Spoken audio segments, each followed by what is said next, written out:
Let's start with something you use every day. Venmo, CashApp, Zelle. You probably have at least one of them on your phone right now.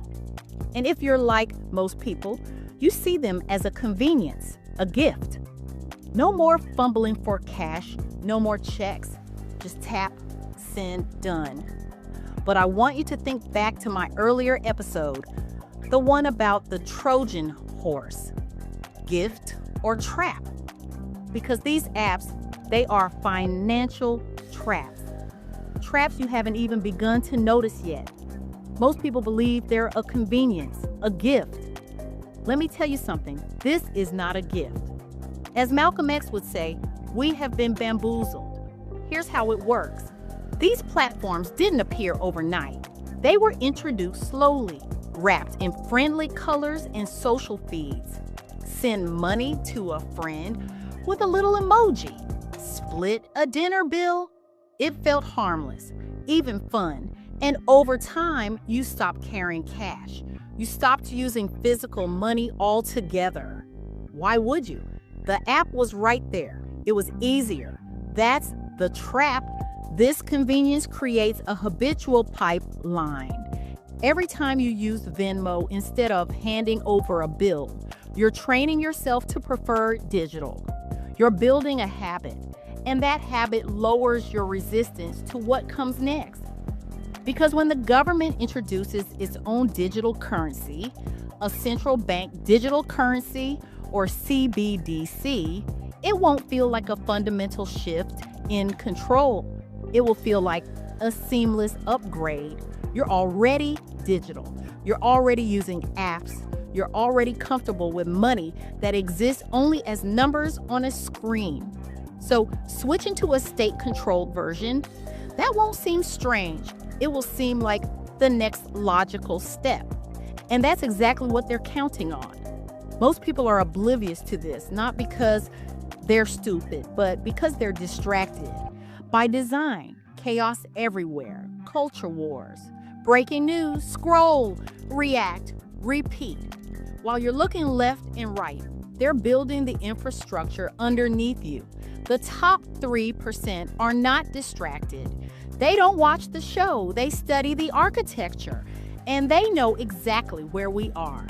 Fearful, online, subscribed, scrolling, digitally connected. We traded privacy for convenience so many times we forgot privacy was ever ours. And now we're about to trade the last thing that kept us sovereign, our ability to exchange value without asking permission. So, what exactly is a central bank digital currency, and why does it matter? Let's start with cash. Physical cash is neutral. You hand me a $20 bill, that transaction exists only between us. There's no middleman, no ledger, no permission required. It's anonymous, peer-to-peer, and final. A CBDC is none of those things. A CBDC is programmable. That means the currency itself can carry instructions, rules set by whoever controls the system, expiration dates, so your money disappears if you don't spend it fast enough. Restricted spending categories, so you can only buy certain things. RFK talked about this explicitly, and what he was pointing to is the standard. The foot in the door. Let me take you back. For years, there's been an ongoing debate about what people can buy with SNAP benefits, food stamps. The argument is always framed as public health. Should taxpayers fund soda? Should they fund junk food? On the surface, it sounds reasonable. We don't want to pay for things that harm people, right? Now, here's what I need you to pay attention to, fam.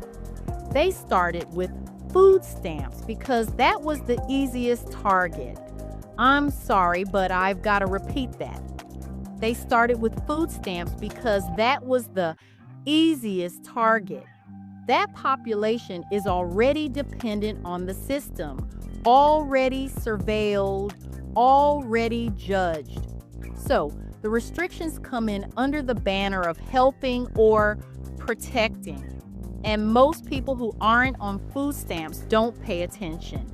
They don't see the precedent being set. Now fast forward. Once you've normalized the idea that certain forms of money can come with strings attached, spending restrictions, behavioral conditions, you've built the framework. The infrastructure is there. The public acceptance is there. The only thing left is to expand which money gets the strings and who it applies to. RFK understood this. He talked about it because he saw where it leads. Today is food stamps and sugary drinks. Tomorrow, it's stimulus payments with restrictions. Next is Social Security benefits. Then is any government payment at all. And eventually, when the CBDC is the only currency left, it's every transaction. You want to buy a soda? Denied. You want to buy a product from a company the government doesn't like? Denied. You want to send money to a family member who's been flagged for something? Denied. And every denial comes with a message that sounds reasonable for your health, for security, for the public good. That's the trap. They don't announce the end of freedom. They just keep adding reasonable restrictions until one day you realize you can't do anything without permission. And by then, the habit is set. The infrastructure is built, and you've already been conditioned to accept it. So when you hear someone like RFK warning about restricted spending categories, he wasn't talking about food stamps. He was showing you the blueprint. And now that blueprint is being applied to all of us. Access limits based on your behavior, your credit score, even your social media activity. And here's the part most people miss. With a CBDC, they don't have to freeze the entire economy to control you. They just freeze your wallet. One person cut off with no recourse, no court, no appeal, just a message on your screen. Transaction denied. Look at it like this. Governments and big tech are the control grid. Your financial transaction history has become a tool for social engineering and pervasive surveillance. Another digital node in their ecosystem. Not just to track what you buy, but to shape what you're allowed to buy, to reward certain behaviors and punish others, to decide quietly and without debate who gets to participate in the economy and who doesn't.